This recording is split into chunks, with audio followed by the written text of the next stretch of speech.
The exercise that is going to be completed is the depth jump to second box.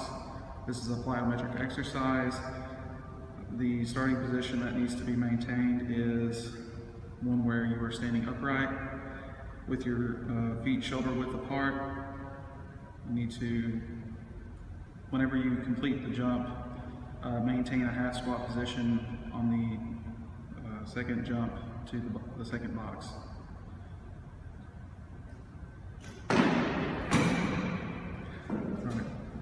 So some cues that can be used to help better the form of the jumps to prevent injury and to increase the athletic abilities of the athlete would be, once you begin the jump, after you do the drop, you will need to use a counter movement in which you kind of use your arms to swing for momentum. To ensure the box height is not too much to where that the athlete can't clear, they need to maintain a similar position as they started with and not be in a deep squat form. And when jumping and landing, the athlete should land on the balls of their feet towards the front part of their foot to act as a spring that will assist in absorbing shock and to decrease injury. And the final thing is to have your knees above your toes, not bowing in. That way you would have less likely of a chance to doing knee damage.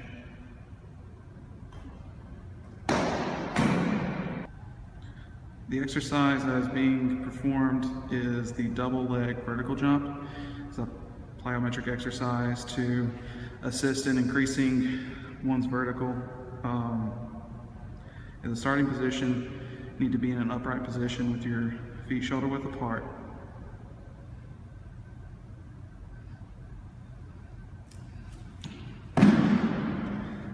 So some cues to help assist in increasing the vertical would be to use both arms to swing for momentum, so that you can do a counter movement. This gives more power for the jump. Another cue would be to have your arm in line with your ear when you're reaching in the vertical jump to your maximum height. This aids in staying stable, and it also increases the height of the jump. And a final cue would be when in the lowered position, before you actually take off, you shift your weight forward, and this allows the fluid motion for a better vertical using the balls of your feet. And then you land back that way to avoid any kind of shock, and it better disperses the force throughout the body.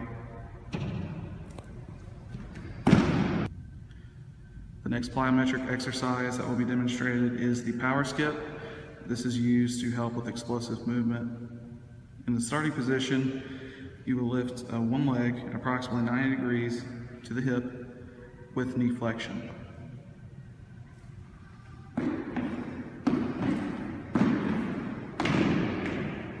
Some cues while doing this exercise would be, while you lift one leg, you should lift the opposite arm as to help to guide and to maintain balance. Another one would be to jump forward with one leg and have the other leg remain in the starting position until landing. Alternate each arm and leg with each jump. The final cue would be to jump with the balls of your feet being the last part of your foot that's touching the ground, and the first part of your foot that touches when your skip is complete.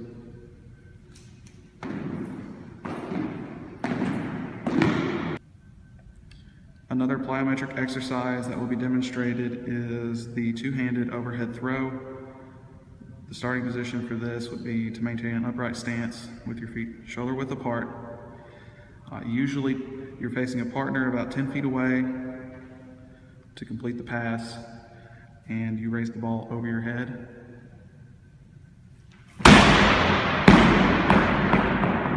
So some cues that can be used when completing this drill is to bring your arms as far back as possible to gain more power, to have them above your head. Another cue would be to maintain balance through completion of the throw by having weight shift from the back towards the heel of your foot up to the balls of your feet. This will help in maintaining balance.